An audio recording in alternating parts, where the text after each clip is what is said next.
Welcome to the Predictable Revenue Podcast, where frontline sales leaders teach you how to build and scale an outbound sales team.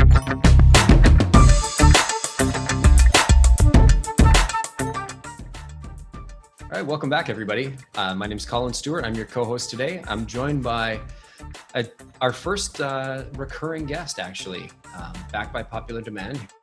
You might remember him from previous episodes of Personalized Plug and Play, where he shared a little bit about how to quickly and easily personalize your emails based on somebody's LinkedIn profile and a bunch of different filters. So if you haven't seen that one, definitely check it out. But David Mordzynski, SDR at Demandbase, is back to share how he stays productive with us today.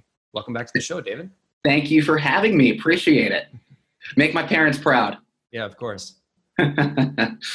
All right, man. So you're going to share some, this is a little bit of a diversion from how we normally, the sort of topics that we normally cover, but I think it was a really interesting one to me because it's something that, while it's not specifically sales related, it's very applicable to everybody in a sales role, right? And today we're really going to be talking about the few things that you do to stay super productive and make sure you're not sort of missing things. So I know you've got some slides prepared, so why don't we start there?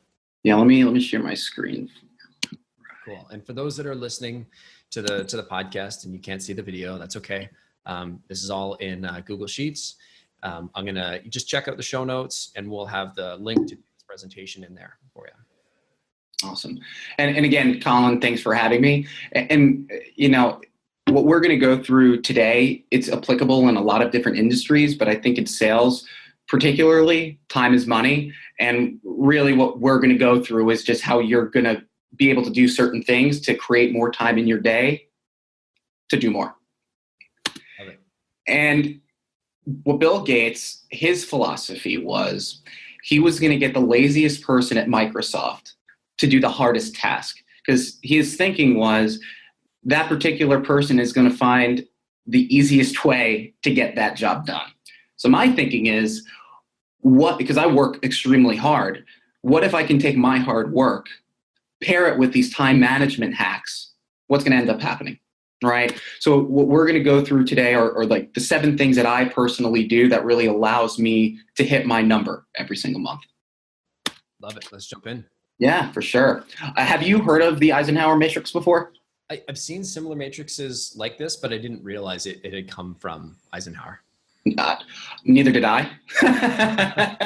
But what for those of you who don't know, what the Eisenhower Matrix is, it's going to allow you to segment your tasks based on importance and urgency.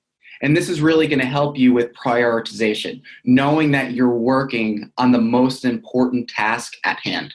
And just to give you some history behind this, President Eisenhower invaded Europe during World War II using this exact tool. Gotcha. This is just a simple 4-quadrant matrix, right? And it's, let's see, importance on the left-hand side and urgency on the right? And you've got, the do first is the highly important, high urgency, and the don't do is low urgency, low importance. So. Exactly. And if you think about it, no matter any task, any idea you have, you're going to be able to bucket it in one of these groups, right? But the next question is, how do you execute this matrix, right? So what I do is I like to use an app called Trello, right? Trello is just a master to-do list. And this is how I make it work for me. So like I was saying before, you're going to have people coming up to you every single day telling you, I need this, I need that.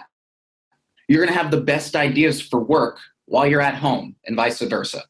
As you have tasks coming in every day, as you have ideas coming in every single day, what I'm going to do is basically put them in my inbox general folder. And as this folder gets bigger throughout the day, what I'll do at the end is I'll go in and I'll segment these tasks accordingly based on importance and urgency. And what I'll do is every single day, before I do anything, I'm going to come into this tool and pick the 3 to 5 most important things I want to get done that day. And the reason why I picked Trello, one, it's free, is A, I like the UI. I think it's extremely easy to use. And B, it's cloud accessible. What I was saying is you're going to have some of the best ideas come to you when you're out with your friends. You don't want to forget those ideas, so you can just quickly take out your phone, write it down in your inbox general folder, put it away, and then go back into Trello later and segment it again on importance and urgency. I really like that piece. I read this book called Getting Things Done by David Allen. Love that one. That really inspired me. He does something very similar to this. Is this not the Getting Things Done inbox system that he talks about? Obviously, he does it in folders. You have it in Trello columns. Right. But so it's funny. I read that book and that got me on my productivity train. And I've basically taken that philosophy and I just paired that with the Eisenhower Matrix, and this is what it looks like. Very cool. Yeah. So anybody that hasn't seen or heard, isn't familiar with this, I highly recommend checking out Getting Things Done by David Allen. You can get the book, PDF, whatever. And then the one thing before we go on, you're going to see a waiting on folder, especially in sales. You're going to delegate certain tasks.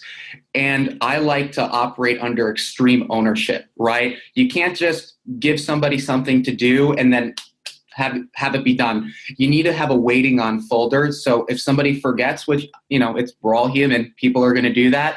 This is going to be able to remind you on the tasks that you delegated to make sure you can stay on top of those people so it gets done. Mm-hmm.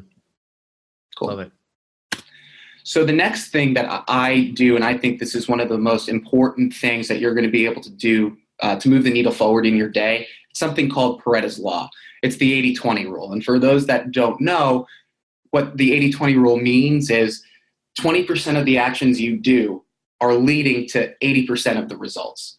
And I personally believe that you're going to be able to apply this rule in multiple facets of the sales role. So let's start with the who. What I wanted to figure out is, was there any correlation with the meetings that I was setting? So I take a look over the past year and I try and find what are the similarities between these meetings. And what I found was most of the meetings that I was getting were people interacting with Demandbase.com in the past day, in the past week. So I asked my Salesforce admin to create reports that would show me these specific individuals. So what I do every single morning is I run these specific reports and I'm focusing most of my time on these people because I know it's going to yield me the best results. Does that make sense? Yeah, totally. Cool. And then the when. When am I sending these emails out? When am I calling people? In my opinion, I get bar none the most responses when I send my emails out Thursday at 4:00. And what I'll do is I don't just email people at that specific time. Monday through Thursday and Friday, I'm going to be writing emails throughout the day, but I'm not going to send them until Thursday at 4:00. Gotcha. And then the next is the what. What are the actual activities I'm doing every day that are leading to this revenue? And fortunately, we're in sales, so it's pretty easy to identify if they're emails, phone calls, or in-mails. And at Demandbase, we call these RGAs, revenue generating activities. If you're not doing one of these things, you're just simply not doing your job. And what I do to hold myself accountable is I color coordinate the time I spend on revenue generating activities as green. So what I can do on a high level is actually take a look at my calendar and see the ratio between how much time I'm spending on RGAs versus not. And if you're not hitting your number, this is probably one of the first things that I would take a look at to make sure that you're actually doing enough of the right things.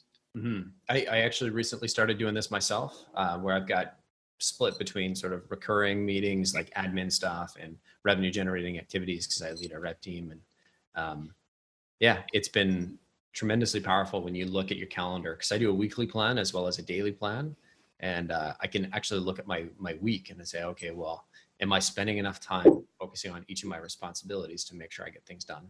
Right. And it's you can correlate it to your pipeline so well, where it's like, I know, like I'm starting to get agita because I know my pipeline is low, and I'll actually take a look at the previous week and the ratio compared to me working on revenue generating activities versus not, maybe because I went to go to a conference or because I had a bunch of meetings that didn't include RGAs. it really affects your pipeline. So just being able to hold yourself accountable to this, it really helps. So. Awesome. So what's next once we've mastered Pareto? So the next thing that I like to that I do is I set up something called systems. It's really a defined process of getting specific tasks completed in the most efficient and effective way possible. And really the reason why I do this is there's never any ambiguity. For most of the tasks that you need to complete, there's always a step-by-step directions in what you should be doing and when. But we also put the most important things to do first. So let me explain. With prospecting, again, I'm an SDR. This is a primary task that I need to do on a given day, right? But a lot of the times, I'll be prospecting and I'll get distracted. I have to go to the bathroom and then I come back to my desk and I don't know where I left off. Having a step-by-step list really allows me to save that time, figuring out what do I need to do next, and I can just start from the step where I left off. But I love this because you don't have to rethink the process. Right. I feel like in the past, when I've prospected, I feel like a lot of it I thought was an art more than a science. And I think what I've realized is to be that productive person, it is a science. It's a process. It's being consistent. It's doing the exact same thing every time. Right. And it's sort of like you're not solving a problem 100 times. You solve it once and then that's it. Yeah. And then if you have the process, you find something that works well, you add another step. You find something isn't working, you take out a step. It's right. This like continuously improving piece. And to go off of that, Collin, there's going to be, you're not going to create the best system first. You always have to test it and implement, right? But doing it over and over and over again, what you're going to realize is there's certain steps that are yielding you more meetings versus others, right? So in my opinion, you want to put those most important steps first. So A, you're not going to go through the entire list if you can get easy meetings in the beginning, and B, it's again going to save you time. So with prospecting, let's take Sprint, for example. My account director comes over to me, I want to get a meeting with Sprint. Great. Instead of going into LinkedIn right away, which is step 6, right, and trying to find the person that I want to get in contact with, what I think makes the most sense is going into your CRM, figuring out, do we have any open opportunities with that account? Do we have any closed opportunities with that account? And if so, who was the person at Sprint that we spoke with? Because chances are my next meeting at Sprint is going to come from that person as opposed to going to cold prospecting. And basically doing this list in order of importance, you're going to be able to find the gold sooner rather than later. And again, with the no ambiguity, you know exactly what to do at any given point in time. It's awesome. So I imagine you have systems for other things.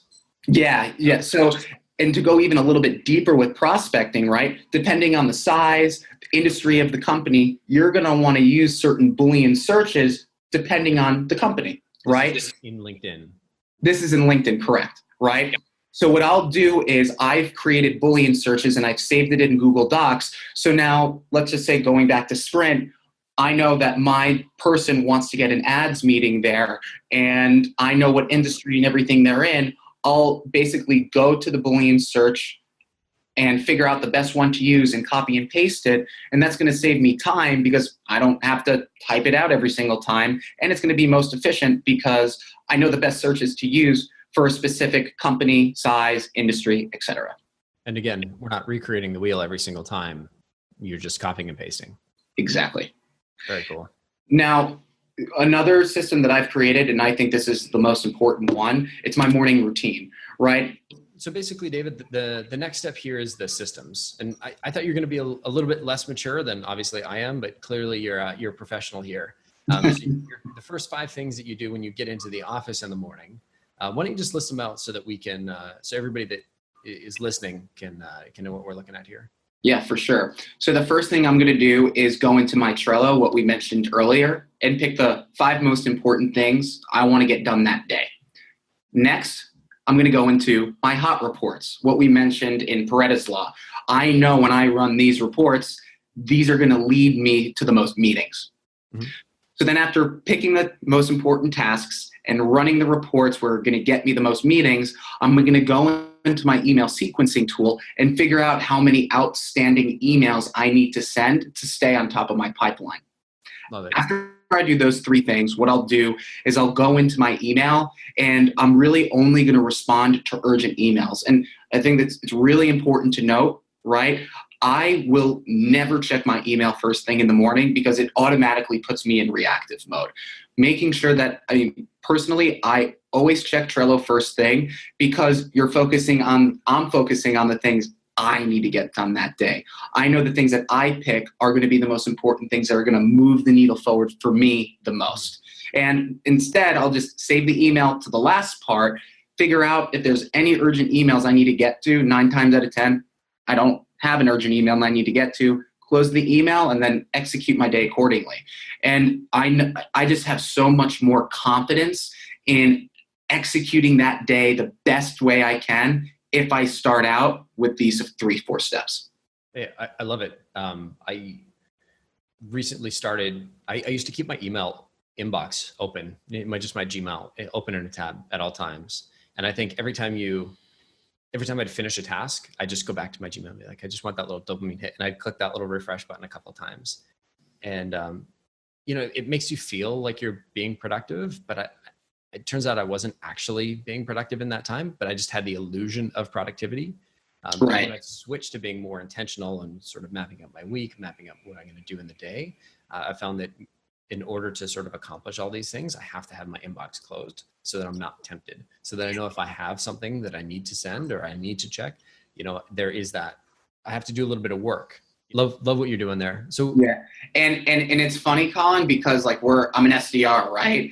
Most of my meetings are coming from inbound emails. So you just want to check your email to be to get that next meeting. But at the end of the day, if you have people emailing you saying, let's meet, you don't need to get back to them that second. All right.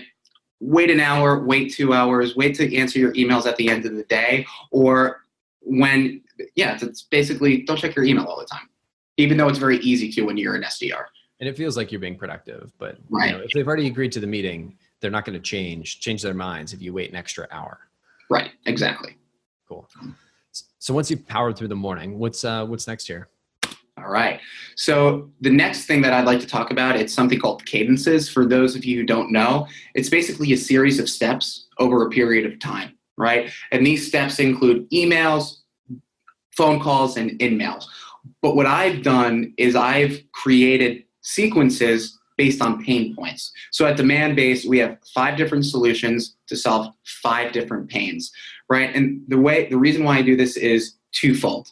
One, it's going to save me a boatload of time, right? When I'm in LinkedIn and I'm prospecting, the only time-consuming thing that I'm doing is finding the people and then determining which ones I want to reach out to.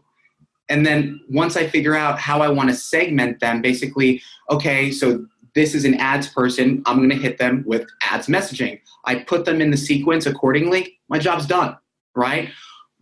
But it's also going to increases my effectiveness, right? Because each message in that sequence has value for that specific pain point for the person that I put in there, right? So that's going to increase the amount of replies I get because I know I'm speaking that person's language, right? And for example, let's say you've sent this person 3 emails, and instead of going back and figuring out the 3 emails you've sent them and then trying to determine what emails you have left in your arsenal, you already have the value template there. All you need to do is do a little bit of customization and then press send. That's it. It's amazing. You're not recreating the wheel every time. You've got everything ready to go. Right. And it's really just ensuring that you're speaking to that person's needs, right? At the end of the day, if you're emailing the right person but sending them something they don't care about, it doesn't matter how customized that email is, you don't really look that intelligent.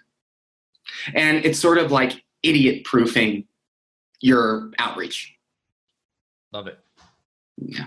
And so to take these cadences, we mentioned customization in the email, right? That leads to the next thing that I like to do, and it's something called plug and play, right? What this is going to allow you to do is customize emails at scale. So you're going to have your templates with the value props built in, but you're going to want to leave certain variables in order to customize those emails. So for example, I like to use competitors that we work with when I'm sending out emails. But it's going to be pretty time consuming if every single time you send an email, you have to run your customer report and basically go on to Owler and try and find that particular company's competitors, match it back to my customer report list, and then do that accordingly. It's do it once, never do it again. So for Checkpoint software, I know that we work with X competitor. So instead of doing that research again, all I have to do is go into an account list. I use Excel, put the variables that you want to use in that sheet, and just simply copy paste. So not only is that going to increase the time that it's going to, decrease the amount of time it takes you to write that email, it's going to increase the effectiveness because you're adding a level of customization into that email. And chances are you're probably prospecting to more than one person at each company, I'm guessing. Exactly. I mean, I like to prospect 5 to 7 people depending on the company size, right? And at any given point in time, I'm probably working 10 to 15 companies. Just being able to have an account list, have the variables in there, and fill it out as you work your account list. You don't need to do it all at the same time. It's just simple. Like, it just saves me time, right? I don't have to do the research over and over and over again. Exactly. You're not doing the same work twice. You're doing it once and then benefiting from it the entire time. Exactly. Love it. Cool. Now, the next thing that I do is I test everything, right? You can't test what you don't measure, right? And the reason why I do this is you want to figure out what messaging doesn't work, because it's just going to waste your time sending emails and using subject lines that aren't going to yield you a response. But going back to the cadences, a cadence could be 8 steps long. It would make no sense for me to put my best subject lines and my best emails that get the highest reply rates at the end, right? The reason why I put it in the beginning is because it's going to take me less time to get a response, right? Which is going to allow me to work more people. But also on the flip side, let's say I've emailed a woman 3 times, right? And on average, these subject lines get opened 50% of the time. And based on the body of the email, that gets a 25% reply rate. If I've emailed a woman 3 times and she hasn't even opened up my email, there's a big chance that she's just never going to open it, or it's going into spam. So understanding and realizing in the beginning that, okay, this is just somebody I'm not going to be able to get on this particular medium on email, figuring that out faster allows you to figure out another way to work that person, and allowing you to bring in more people to work that will open up and reply to your emails. Awesome. And it's a pretty big jump in the numbers here on in your open rates. Yes, and that's what I was going to discuss. It's just testing. What I figured out is just adding company name in a subject line is going to increase your open rates by 10%. Wicked. Yeah. I got a question. What's your favorite subject line? Oh, you know what? I used to have one. I like playing with the different variables. I like anytime you can work a really good pun in there, where you know, like, the right person is just going to see that and groan. Like, if you can make somebody groan, like, they're like, oh, that's a terrible pun. You know, they're going to open it. You know, they're going to. That's funny. I like that. So cool. I don't have one specific favorite one. It's like anytime I can work something that makes me smile and make me happy. And generally, I think if you're having a good time, if you're enjoying, I know it's hard to imagine enjoying writing a ton of emails, but if I'm having fun, I think that's going to come through in the work that I do. And people will see that, they'll notice that. And the people, right. It's one tactic. You're going to pick up the people that appreciate terrible puns. And I've gotten responses from people that I didn't think were going to come back, because you don't know what somebody's humor is going to be like. Right. Obviously, it's got to be tasteful, but I literally love putting humor in my emails. Whenever I email with David, I always sign it off. P.S. Great first name. So. It's an okay first name. I'm David. I'm the one and only. Not a big deal. Yeah. So. Yeah. And then the last couple things that I do every single day, the first thing, it's called Parkinson's Law, where the theory behind this is if you're given a certain task and a certain amount of time to complete that task, you're going to take the entire time to do it, right? So if I have 10 emails I need to write and I have the entire day to do it, a lot of the times people will take the entire time to get that specific task done. Mm-hmm. What I like to do is hold myself accountable. So if I have 10 emails that I need to write and it's 9:30 in the morning, what I'll say to myself is, let's see if I can get this done by 10:30. What if I can write 10 emails in an hour, right? And just being able to hold yourself accountable, giving yourself a time to finish that certain task at hand, which is going to allot you more time to do more emails, plan the best subject lines, etc. Make sense? Yep. I know there's a famous quote there, and I'm absolutely getting it wrong, but it was like, it's around the idea that the task will expand into the time that you allow for it. Yes, exactly. And I think that's exactly what you're referring to there. Right. And just like what I personally do is I'll book a conference room. I won't bring in my phone. I turn off all notifications on my computer, and I literally just hone in on writing those emails and do nothing else. That's awesome. Yeah. And then the next thing that I like to talk to you about, which I really utilize every single day, it's this ultradian rhythm, right? Where you're going to have peaks of productivity throughout the day, and everybody's going to be different. I personally know I am the most productive right in the morning. And what I'll do to basically increase this productivity is I love going to the gym in the morning. It makes me feel better. It gets my mind sharp. And I will drink a boat ton of water because it really just gets me more energized, right? Knowing that I'm about to write 30, 40, 20, 30 emails in the morning, I want to make sure I'm sharp and I'm ready to go. So I'm going to go to the gym, stretch, drink lots of water to put me in that right state, right? And then going back to limit email overwatch, just stop checking your email throughout the day. It's easy. I would fall into that because I was waiting for my next meeting. I wanted to get that excitement, but we spoke about it earlier. If somebody agrees to meet with you, it doesn't matter if you email them an hour later. Don't go in that reactive mode. Focus on your tasks at hand, and then you'll be fine. Cool. And those are basically the time management hacks that I do that helps me hit my number. Love it. Cool. I love how you've combined a bunch of different things to, like, these are all popular books that, that other people have written, that you're essentially just packaging it up really nicely to fit into the day of the SDR. So you're definitely one of the more experienced SDRs that we've had on the show here. So I really appreciate you sort of sharing. It's always super interesting to get insight into, how do these really high achieving SDRs, how do they do it? How do they perform? What are the secrets? Because I think a lot of people think, oh, they're just naturally talented, they're skilled, they're better looking. No, definitely not the case. Definitely not the case. I missed my quota the first 4 months I was here. So yeah.